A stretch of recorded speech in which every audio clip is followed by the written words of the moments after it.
शिव महापुराण कोटि रुद्र संहिता के 22वें अध्याय, जहाँ सूत जी सभी ऋषिगणों को काशी विश्वनाथ का महत्व बताते हुए बोले, हे श्रेष्ठ ऋषिगण, अब विश्वेश्वर के महापाप नाशक महात्मा का वर्णन करूंगा।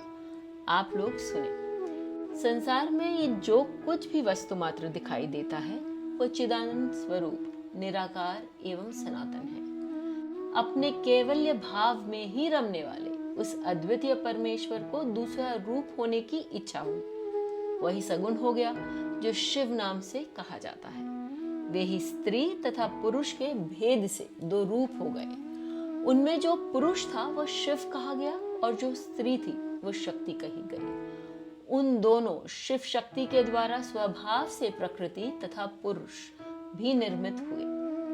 हे द्विज, जब इस प्रकृति एवं पुरुष ने अपने जननी एवं जनक को नहीं देखा तो वे महान संशय में पड़ गए। उस समय निर्गुण परमात्मा से आकाशवाणी उत्पन्न हुई कि तुम दोनों तप करो, उसी से उत्तम सृष्टि होगी।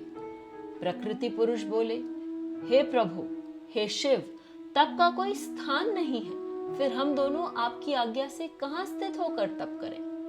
तब निर्गुण शिव ने अंतरिक्ष में स्थित सभी सामग्रियों से समन्वित संपूर्ण तेज का सारभूत पंचक्रोश अर्थात 5 कोस परिमाण वाला एक शुभ तथा सुंदर नगर बनाया, जो कि उनका ही स्वरूप था। उस नगर को शिवजी ने पुरुष के समीप भेज दिया। तब वहां स्थित होकर पुरुष भगवान विष्णु ने सृष्टि की कामना से उन शिवजी का ध्यान करते हुए बहुत समय तक तप किया। तपस्या के श्रम से उनके शरीर से अनेक जल धाराएं उत्पन्न हो गईं और उनसे सारा शून्य भर गया। उस समय कुछ भी दिखाई नहीं पड़ता था। इसके बाद भगवान विष्णु ने देखा कि ये क्या आश्चर्य दिखाई दे रहा है। तब इसी आश्चर्य को देखकर भगवान विष्णु ने अपना सिर हिलाया। तब भगवान विष्णु के कान से उनके सामने एक मणि गिर पड़ी। वह स्थान मणिकर्णिका के नाम से एक महान तीर्थ हो गया। जब वो पंचक्रोशिकात्मिका नगरी उस जल राशि में डूबने लगी, तब निर्गुण शिव ने उसे शीघ्र ही अपने त्रिशूल पर धारण कर लिया। इसके बाद भगवान विष्णु ने प्रकृति नाम की अपनी स्त्री के साथ वहीं शयन किया। तब शंकर जी की आज्ञा से उनके नाभि कमल से ब्रह्मा जी प्रकट हुए। ब्रह्मा जी ने शिव जी की आज्ञा पाकर अद्भुत सृष्टि की रचना की। उन्होंने ब्रह्मांड में 14 लोकों का निर्माण किया। मुनियों ने इस ब्रह्मांड का विस्तार 50 करोड़ योजन बताया है। ब्रह्मांड में अपने अपने कर्मों से बंधे हुए प्राणी मुझे किस प्रकार से प्राप्त करेंगे, ऐसा विचार कर शिवजी ने पंचकोशी को ब्रह्मांड से अलग रख दिया। भगवान शिव ने ये कहा कि ये काशी लोक में कल्याण करने वाली, कर्म बंधन का विनाश करने वाली, मोक्ष तत्व को प्रकाशित करने वाली, ज्ञान प्रदान करने वाली तथा मुझे अत्यंत प्रिय कही गई है।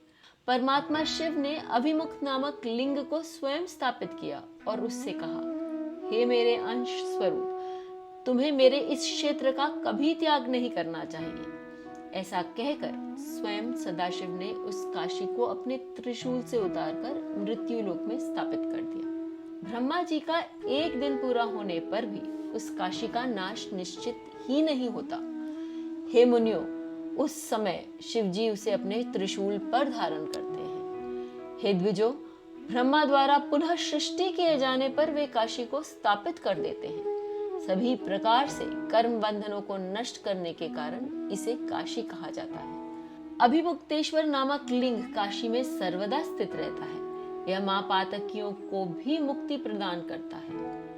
अभिमुक्तेश्वर शिवलिंग के कारण वाराणसी में प्राप्त मुक्ति अन्यत्र क्षेत्रों से जहां व्यक्ति को मुक्ति प्राप्त होती है भिन्न और पूर्ण मानी गई है। जिनकी कहीं गति नहीं होती उनके लिए वाराणसी महापुण्यदायिनी पंचकोशी करोड़ों हत्याओं को नष्ट करने वाली है। सभी देवता लोग भी यहाँ मृत्यु की इच्छा करते हैं, फिर दूसरों की तो बात ही क्या है। शंकर जी को प्रिय ये नगरी सर्वदा भोग और मोक्ष देने वाली है। ब्रह्मा जी, भगवान विष्णु, सिद्ध, योगी, मुनि तथा त्रिलोक में रहने वाले अन्य लोग भी सदा काशी की प्रशंसा करते हैं।